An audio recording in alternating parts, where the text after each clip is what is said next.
Hello everyone, my name is Rick Haaland, the creator of the website called HealthyTechTalk.com. If you've been injured and you have chronic pain, that means pain that lasts over 3 months now, that the specialists are saying, and if you've lost your job, you're spending more time at home, do you realize all of the chemicals that you're exposed to on a daily basis? Have you ever considered the EMF waves, the electro pollution that you're exposed to when you're sitting at home because of chronic pain? You got to get out more and exercise, but we're going to talk about some interesting theories and concepts and some real verifiable facts. Have you ever heard of radon? Well, we'll tell you all about it after the break. Thanks for joining us, folks. We'll be right back. Welcome to the eFlexonics Podcast Network. Join us for the latest tips and tricks from experts in their fields, showing you how you can be happy, healthy, and more productive when using technology, either at home or at work. Remember, tech shouldn't have to hurt. Our motto is everything healthful and helpful for the computer user. Enjoy the show. Rick and Pat.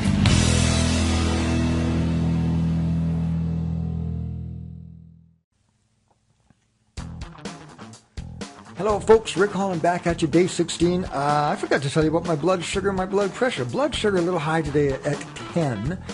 Blood pressure is 129/76. Very acceptable for the blood pressure, but I shouldn't have had half of that chocolate bar a little while ago. So I want to have a conversation. Yeah, I want to have a conversation with you. That's a blend of conversation and something else that I just made up. Let's talk about all of the chemicals that are in your home that you're exposed to because you have to spend more time at home because you've been injured and you have chronic pain. So let's go to the website. I've got something geared up here. Now, common, ordinary household cleaner called bleach. Let's read along together. Chemicals in bleach. Bleach is mostly made up of water. However, it also contains a substance called sodium hypochlorite. According to the Environmental Protection Agency, liquid bleach is in a bottle of 5.2.5% sodium hypochlorite solution. Its effects. Ingestion of sodium hypochlorite usually causes mild stomach irritation and vomiting. Swallowing larger amounts can cause serious poisoning, but here's what I want to talk to you about. First aid for inhalation. I'm laughing because I'm reminded of a story. My mother, she was cleaning one day. She was cleaning the washroom, and she blended ammonia with bleach in the bathtub. You want to talk about something that almost laid her out on the floor and she passed out? I mean, those two things combined create a deadly gas. So here, first aid injection. So where was it now? Okay, first aid for inhalation. Immediately remove the person who has inhaled sodium hypochlorite into fresh air or a well-ventilated area. Seek help from an emergency room or poison control right away. These are chemicals that we use sometimes on a daily basis. Do you have whites, like undershirts and stuff, that you put in your laundry? A lot of people use bleach. See if you can find an alternative. Now, let's take a look. So we've covered bleach, right? Watch this. Watch this. Let's do this. We'll go to Google. Ammonia.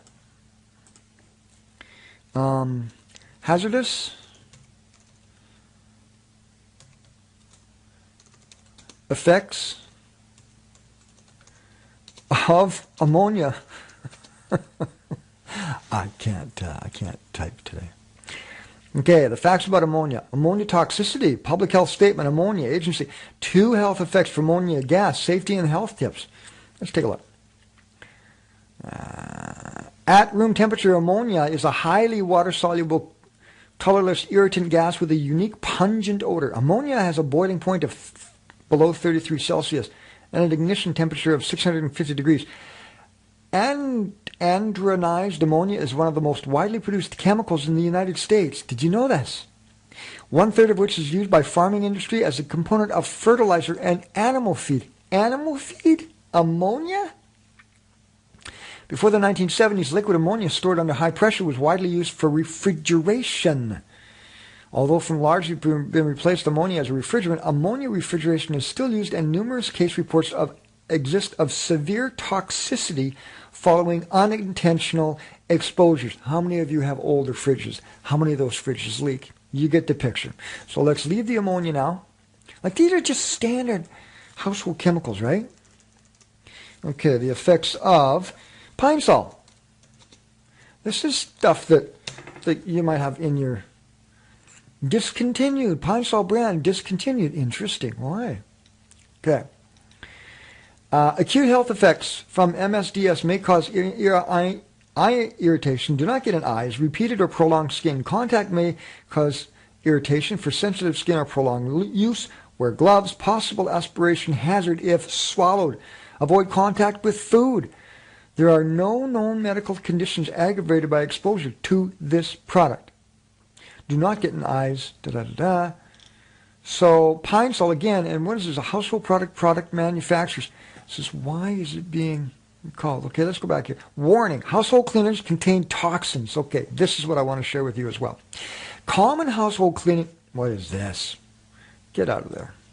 Common household cleaning products may be more dangerous than we realize.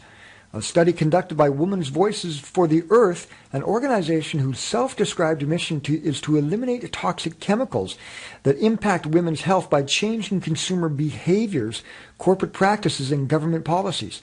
The study investigates the presence of dangerous chemicals in 20 common cleaning products. Listen to this. Simple Green, Tide, Pine Sol, Febreze, etc., and finds that many contain dangerous chemicals not labeled on the product. The WVE warns against these chemicals, which are known to cause harm to pregnant women, and pushes for their clear labeling. The article details 6 of the most dangerous products. What is the 6? Are there 6? Can I see them? No, they don't say. But anyway, this is not a shock, because we know the household cleaners contain really bad chemicals. Watch this. Radon. Ever heard of radon? There's a radon kit that you can get. It's a gas. It's not a gas. It's radiation, actually, that it can sit in your basement. Okay, radon harmful effects. Radon gas. I was right. The harmful effects of radon gas.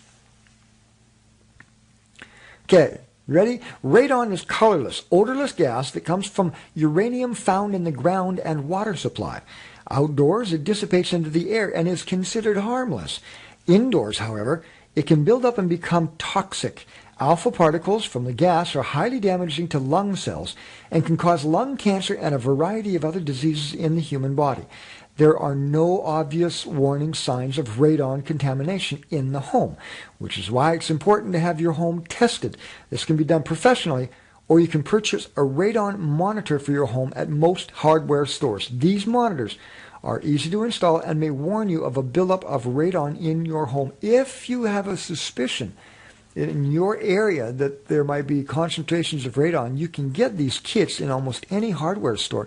Go down, put it in, get a kit. And I think what you do is you leave it there for about 7 or 14 days, and it will tell you if you have radon. I mean, look at all the stuff now we've covered. We've covered household cleaners that we don't even think about. We just load them up when we go to Costco. We have 15 different cleaners that have just terrible products in them, and then we've got radon. And guess what? Okay, I'm going to show you my other one. Now let's talk about electromagnetic sickness. You've heard of BC Hydro when they're coming out and they're installing these smart meters. Well, here's the deal. Schools and family news and developments. Let's go here. Alerts and updates. This is for Citizens for Safe Technology. I did a video for them. Oh my goodness, must have been over a year now.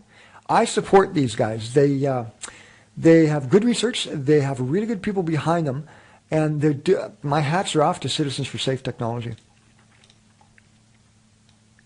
Okay, so here's this. A growing number of responsive and proactive BC municipal and city councils are passing motions for moratoriums on mandatory installation of BC Hydro's wireless smart meter as follows. Now, the wireless smart, because I'm an electronics technician, I understand more, and I was a I used to work on huge networks at banks, right? Computer networks.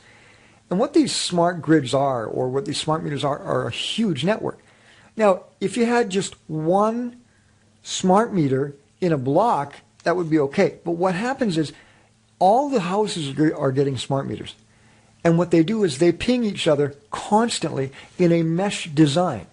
So your smart meter could be pinged thousands, maybe hundreds of thousands of times within a day, within a week. And that one ping by itself is no big deal. But when they constantly communicate to each other and talk to each other, it's been proven that we have to watch this for health concerns. So I'm going to put on the bottom, just below this video, I will put this link so you can take a look at Citizens for Safe Technology. Very, very important group of people that are doing some really good work. So let's talk about other stuff. Glass cleaners with strong chemicals. If you've got oven cleaning spray, did you know that that's got caustic soda in it? And what do they use caustic soda for? They use it to clean, I believe, the drills on the drilling rigs in Alberta. This stuff, caustic soda, is terribly caustic, and they put it in oven cleaners, and you breathe that stuff in when you're spraying it. And you should just read the warning label on the can. Oh, you're right, so poisonous. And some people will say, they'll even get so fine as to point and say fluoride in the toothpaste. So I don't know. I haven't done a lot of research about fluoride in toothpaste, but they say that it can affect your immune system. This podcast was designed, Day 16, was designed to make you aware of all of the things that could be potentially harmful to you. So I'll put some links underneath this video to show you, and you can do your own research. Folks, thank you so much for joining us on Day 16. We'll see you next show. If you want to leave an email for us and comment on our show, you can certainly do so by going to healthytechtalk@gmail.com. Keep the emails coming up. Thank you so much, and we'll see you again. Take care. Bye-bye.